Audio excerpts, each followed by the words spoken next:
বাংলার মুকুটের নয়া পালক হতদরিদ্র টোটো চালকের মেয়ে হয়ে ন্যাশনাল গেমসে সোনা জিতলেন বঙ্গতনয়া। ন্যাশনাল গেমসে ট্র্যাডিশনাল যোগাসনে রূপো ও রিদমিক পেয়ার বিভাগে সোনা জিতে বাংলার মুখ উজ্জ্বল করলেন সার্থী মণ্ডল। আর স্বর্ণ পদক পাওয়ার পরেই জাপানে আয়োজিত হওয়া এশিয়ান গেমসে খেলার টিকিট নিশ্চিত করে ফেলেছে। নুন আনতে পান্তা ফুরোনোর মতো পরিবারে মেয়ের এই সাফল্যে গর্বিত বাবা। 2025-এর 31শে জানুয়ারি থেকে 4 ফেব্রুয়ারি পর্যন্ত উত্তরাখণ্ডে অনুষ্ঠিত হয়েছিল ন্যাশনাল গেমসে ট্র্যাডিশনাল যোগাসন। আর তাতে রূপো ও রিদমিক পেয়ার বিভাগে সোনা জিতে বাড়ি ফেলেন পূর্ব বর্ধমানের কালনা 2 নম্বর ব্লকের পূর্ব সাতগেছিয়ার সার্থী মণ্ডল। জাতীয় স্তরের এই খেলায় স্বর্ণপদক পাওয়ার পরেই সে 2026 সালে জাপানে আয়োজিত হওয়া এশিয়ান গেমসে খেলার টিকিট নিশ্চিত করে ফেলেছে। বুধবার সাথে বাড়ি ফিরে আসার পর তাকে বিভিন্ন মহল থেকে সংবর্ধনা জানানো হয়।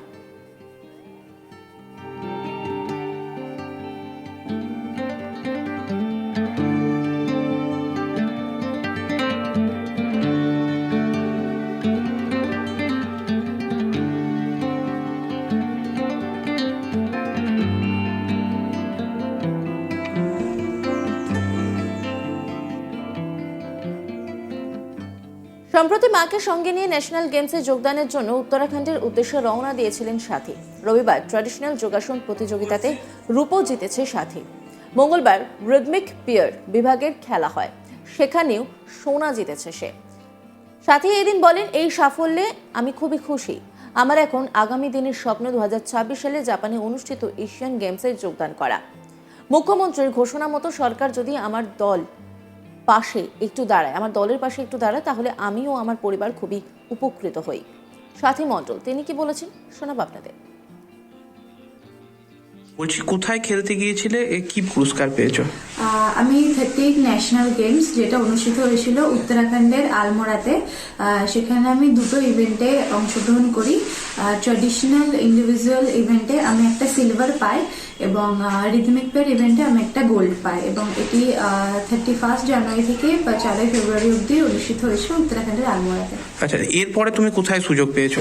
এরপরে সুযোগ পেয়েছি আমি এশিয়ান গেমসে, যেটি 2026-এ অনুষ্ঠিত হবে জাপানে। সেটি এই ন্যাশনাল গেমস থেকেই সিলেক্ট হয় এশিয়ান গেমসের জন্য, সেখানে আমি সুযোগ পেয়েছি। এশিয়ান গেমসে খেলবে মানে হচ্ছে গিয়ে এরকম স্বপ্ন কি ছিল? স্বপ্ন তো ছিলই অবশ্যই, এবং এই ন্যাশনাল গেমসে মেডেল পাওয়া মানেও বিশাল বড় একটা স্বপ্ন, এবং ছোটবেলা থেকে এই স্বপ্নটা ছিল যে কেননা আমার যেখানে আমি শিখি, আমি স্বপ্নাপাল ম্যাম এবং সৌমেনদা স্যারের কাছে, স্বপ্নাপাল ম্যামের বাড়ি ত্রিবেণীতে। এবার ওনার ইনস্টিটিউটেরও একটা দিদি এবং একটি দাদা, তারাও এই ন্যাশনাল গেমসে মেডেল পায়, এবং তাদেরকে দেখেই আমার এই অনুপ্রেরণাটা। তো আচ্ছা, এর আগে কোথায় কোথায় অংশগ্রহণ করেছো?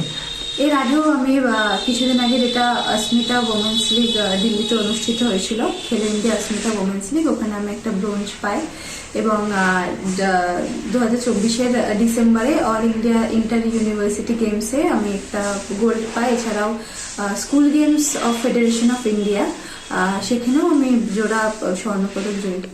বাড়িতে দেখছি প্রচুর পদক, মানে হচ্ছে গিয়ে রাখার জায়গা নেই। কোথায় কোথায় খেলেছো এর আগে? ছোটবেলা থেকেই কি মানে হচ্ছে গিয়ে সবই কি জোগাড় পদক না অন্য? না, সবই জোগাড় পদক, অনেক জায়গায় জায়গায় বাইরে গিয়ে খেলেছি আমি। কত বছর বয়স থেকে এই মানে হচ্ছে যোগা করছো? আমি 5 বছর বয়স থেকে শিখি যোগা, যখন আমি ক্লাস 3-তে পড়ি। 5 বছর বয়স থেকে। আচ্ছা, বলছি যে এখানে এশিয়ান গেমসে যাওয়ার জন্য যে পয়সার এটা কি কোনো সমস্যা কিছু রয়েছে? এটা তো গভর্নমেন্টেরই দেওয়ার কথা পুরোটা, কেননা যেহেতু আমি ইন্ডিয়াকে রিপ্রেজেন্ট করে যাব, তো এখন দেখি কতটা কি হয়। হচ্ছে কি সব থেকে বেশি কে উৎসাহ দেয় তোমাকে এই খেলার জন্য, এই যোগার জন্য? আমার মা বাবা তো আছেন, কেননা এত ব্যাক সাপোর্ট তো তাদের জন্যই, মানে ওনারা না থাকলে তো এত দূর এগোতে পারতাম না আমি। আর এছাড়াও আমি যা বললাম যে আমার গুরু যিনি স্বপ্নাপাল ম্যাম এবং সৌমেনদা স্যার, তাদের জন্য আমার এতদূর আসা, কেননা তাদের থেকেই আমি ছোট থেকে এখনো অবধি আমি তাদের কাছে হাত ধরেই আছি।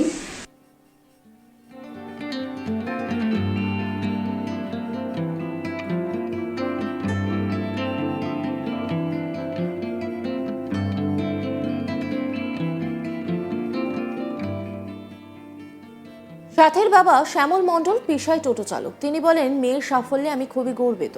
সাথের মা রূপালী মণ্ডল কালনার একটি বেসরকারি নার্সিংহোমে কাজ করেন। এদিন তিনি বলেন, রাজ্যের মুখ্যমন্ত্রী মমতা বন্দ্যোপাধ্যায় কয়েকদিন আগে ঘোষণা করেছেন, জাতীয় স্তরে খেলাধুলায় যারা স্বর্ণপদক পাবে তাদের 3 লক্ষ টাকা ও একটি চাকরি দেওয়া হবে। আমরা এখন সেই আশাতেই রয়েছি। মুখ্যমন্ত্রীর ঘোষণা মতন আমার একমাত্র মেয়ে যদি একটি চাকরি পায় তাহলে আমাদের দুঃখের দিন কিছুটা হলেও খুঁজবে। শ্যামল মণ্ডল সাথীর বাবা, তিনি কি বলছেন শোনাবো আপনাদের। মেয়ে যে এত ভালো ফল করলো, সাফল্য পেলো, বাবা হিসেবে কেমন লাগছে? বাবা হিসেবে গর্বের বিষয়। আচ্ছা, আমার গর্ব করলে হবে না, আমাদের এলাকার, সারা পশ্চিমবাংলা, সারা ভারতবর্ষে টোটালটাই গর্বের ব্যাপার। আর আমার সাতগেছি অঞ্চলের সবাই গর্বের বিষয়। সব প্রতিটা মানুষ ওকে হেল্প করেছে, সাহায্য করেছে, সবাই, পঞ্চায়েত প্রধান থেকে আপনার আগের পৌরপতি, এমএলএ, সবাই হেল্প করেছে। আচ্ছা বলছি হচ্ছে কি, মেয়ে কোথায় খেলতে গিয়েছিল কি? উত্তরাখণ্ডে 38তম ন্যাশনাল গেম। আচ্ছা, দিয়ে তারপরে কি হয়েছে সেখানে? হচ্ছে আপনার আর্টিস্টিক পেয়ারে, রিকমিক পেয়ারে গোল্ড, ট্র্যাডিশনালে সেকেন্ড। আচ্ছা, এরপরে কোথায় সুযোগ পেয়েছে? এখানে সুযোগ পেয়েছে আপনার জাপানে। কি গেম খেলতে যাবে? হচ্ছে এশিয়ান গেমস। আচ্ছা, বলছি কি, আপনি তো টোটো চালক।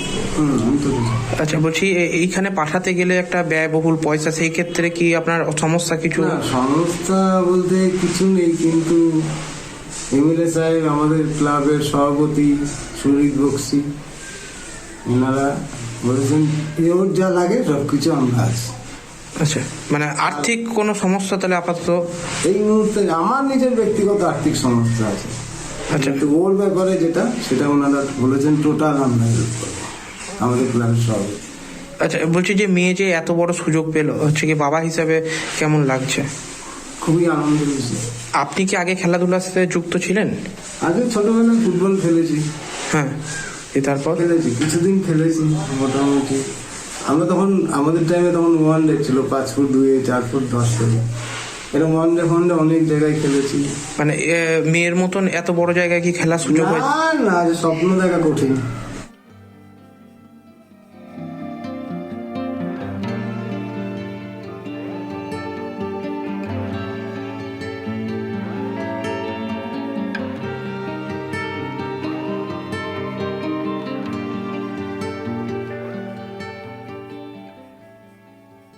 অন্যান্য খবরের আপডেটের জন্য অবশ্যই নজর রাখুন আজ তাক বাংলার ইউটিউব স্ট্রিমিংয়ে। লাইক, কমেন্ট, শেয়ার এবং সাবস্ক্রাইব করতে ভুলবেন না।